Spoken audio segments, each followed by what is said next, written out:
As we continue with the poor story of Job, yesterday I shared about how his friends were critical and how Job protests his innocence and prays for relief. And unfortunately, relief doesn't come from his friends. In fact, in chapter 22, Eliphaz speaks again, and instead of speaking comforting words, basically tells Job, well, your wickedness must be really great if all this has happened to you. And I always think when I read Job 22, with friends like Eliphaz, who needs enemies? I mean, the guy is terrible.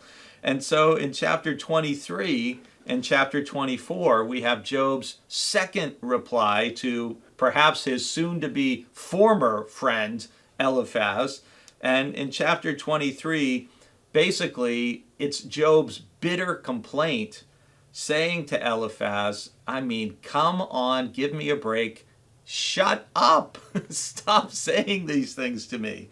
And he protests his integrity and his innocence. And our verses for the day are chapter 23, verses 11 and 12, where Job says, my foot has held fast to his steps. I have kept his way and have not turned aside. I have not departed from the commandment of his lips. I have treasured in my bosom the words of his mouth. And so Job again declares his innocence. Terrible things happen to people, and they can be very, very good people. One of the theological themes that we wrestle with, that you see throughout the Bible, it actually goes back to Deuteronomy. The idea that if you obey God's commandments, everything will go wonderfully well for you, and you'll have life and health and prosperity. And if you don't obey God, then you're in trouble, and life is going to be hard, and God's going to punish you.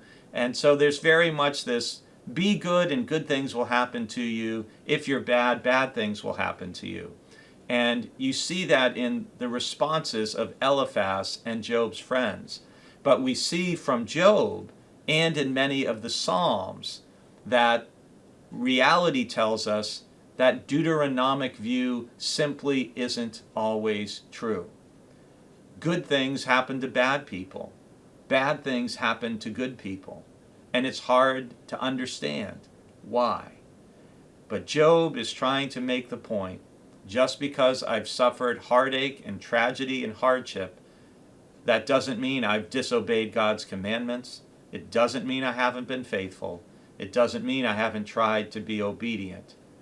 And we all need to remember that in our own hearts and in our own spirits. Because sometimes I've heard people say to me while something terrible has happened, a loved one has died, or they've been diagnosed with a terminal illness, and people will say things like, what did I ever do to deserve this? And the truth is, it's not that you deserve it at all. We don't always know and can't always know why some things happen.